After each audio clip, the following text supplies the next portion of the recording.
I spent $5.3 million on this Pikachu card. Because Pokemon has outperformed the stock market by 3,000% in the last 20 years. Meaning this is now worth more than all of these watches, these cars, And probably this dinosaur. because it is the only perfect PSA 10 Pikachu Illustrator in existence. And now, I'm letting it go. This grail is going up for auction on Pokemon's 30th anniversary. The crown jewel of the highest grossing franchise in the world. Someone is going to own the Guinness World Record setting card that I hunted for years and That I wore out to my WrestleMania debut. It is the very best. and that is why. Stoked to announce the launch of Liquid Marketplace, a platform where collectors can buy and sell fractions of rare collectibles via tokens on the blockchain. As a co-founder of Liquid Marketplace, I believe we're set to level the playing field by allowing anyone to own a piece of the world's rarest collectibles and build their portfolios instantly. Here's how it works. Liquid Marketplace will curate a collection of highly sought-after items available in our ecosystem where users can buy in to be a partial owner. We'll keep the collectibles safe in our Liquid Marketplace vault, and when you're ready, you can buy, sell, and trade your portion of ownership with other members. To start, we're launching with some amazing items. First up, and my personal favorite, a PSA 8 Pikachu Illustrator. This is by far one of the rarest Pokemon cards in the world. And one of my personal first edition Pokemon boxes. Don't worry, this one is real. I think. Just kidding. Yes, it's real. Now let's talk about sports. LeBron, Kobe, and Michael Jordan. LeBron Exquisite RPA, his most sought-after rookie card, valued at over $2 million. And a 2009 Upper Deck Exquisite Michael Jordan auto patch. This is a one-of-one, seven-figure card. Most collectors have never even seen this card, let alone have access to it. But on Liquid Marketplace, we got that shit. A one-of-two Kobe auto logo, man. Look, this thing is awesome. What are you doing? Go sign up, dude. And also, Dwayne Wade, PSA 10 Pop 3, Giannis, Steph Curry, Kevin Durant, KD, another LeBron. We have it all. So look, go sign up today. A different name, but the same pattern, the same promises, and the same people losing money. And the more you look at it, the more uncomfortable it gets, because this is not some small mistake or misunderstanding. This is another example of Logan Paul attaching his name, his reputation, and his audience to a business that ends up collapsing while regular people are left holding the bag. This story really begins when Logan Paul decided to buy what was widely considered the rarest and most valuable Pokémon card in the world, the PSA 10 Pikachu Illustrator card. A card so rare and so hyped that most collectors would never even see one in their lifetime. Logan Paul did not just buy it quietly either. He made sure everyone knew. He wore it around his neck. He talked about it constantly. He tied it to moments like WrestleMania, world records, and personal achievements. He spent over $5.3 million on this single card, setting records and cementing himself as the owner of the most expensive Pokémon card ever sold at the time. This card became more than a collectible. It became a symbol, a marketing tool, a centerpiece. And that is important because shortly after this, Logan Paul had what he would probably call another revolutionary idea. This was not long after Crypto Zoo, a crypto game that was heavily promoted, promised rewards and earnings, launched in a broken state. Basic features did not work. People complained they could not withdraw funds. Users were confused. Discord servers filled with frustrated messages.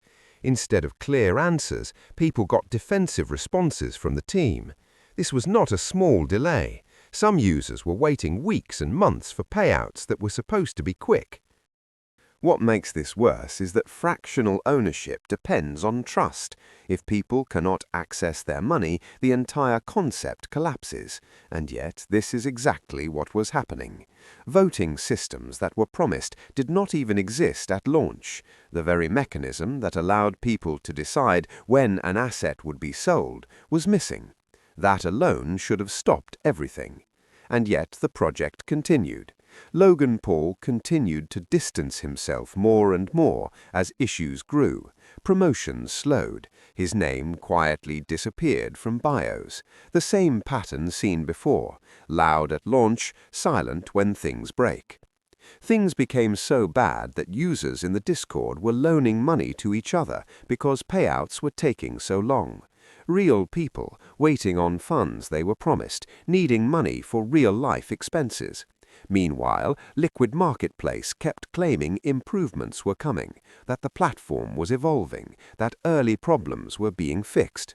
But those excuses did not change the fact that people could not get their money. Then came the move that should have set off every alarm. Liquid Marketplace needed something big, something historic, something to bring attention back, and so Logan Paul listed the PSA 10 Pikachu Illustrator card on Liquid Marketplace, the same card he had spent over $5.3 million on, the crown jewel. He announced that 51% of the card would be sold to the community, more than half, meaning Logan Paul would no longer have majority control.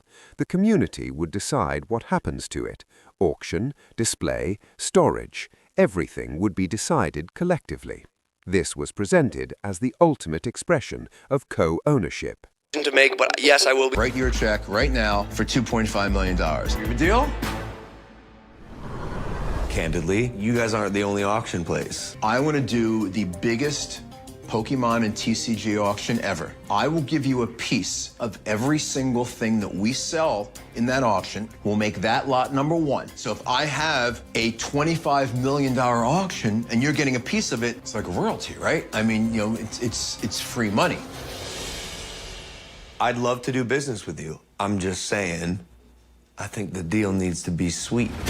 That's all I'm saying. Okay, since I know that you want cash now, what if you can walk out of here with a check for $1.5 million? Okay.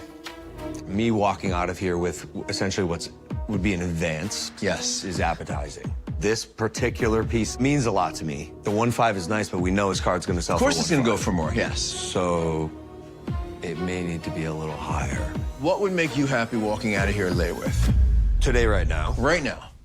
You will write the check right now. Yes. Got an expensive wedding.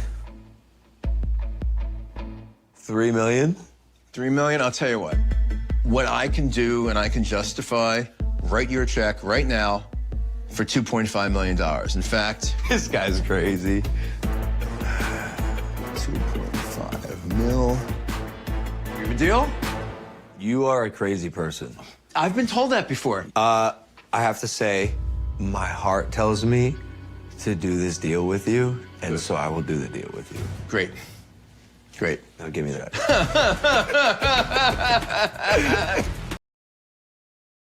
Only weak language that stripped him of responsibility while still benefiting him completely. He said that consistent with the platform's terms, he repurchased the card and paid a substantial amount that was meant to be distributed to fractional owners. That statement alone says everything. Consistent with the platform's terms. The same platform he co-founded. The same platform he promoted aggressively. The same platform his fans trusted because of his name. And yet here we are, more than a year later, and people still have not received a penny. There is no proof of distribution, no transaction history, no confirmation, nothing. Just words. Logan Paul says he assumed the funds were paid. He claims he recently learned there were operational issues. That is simply not believable. These issues were public. They were discussed openly in Discord for months. They were the main complaint from users, and they were documented years earlier when the platform first launched. What makes this even more insulting is that Logan Paul wants people to believe he had no insight into the company's problems, that he had no involvement, that regulatory scrutiny had nothing to do with him. But this is not some distant investor situation. He was the face of the platform. His card was the centerpiece. His audience was the primary source of money. Without Logan Paul, Liquid Marketplace does not exist in the form it took.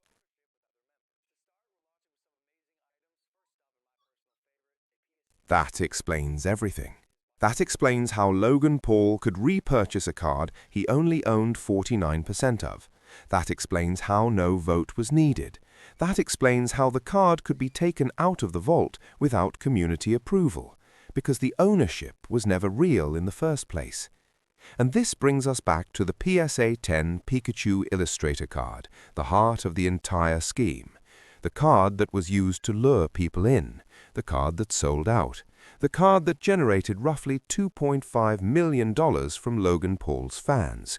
That was not named in the regulatory allegations, that is important to say, but that does not erase his role.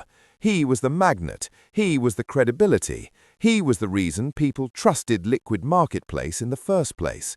Without him, most of the audience would never have touched it.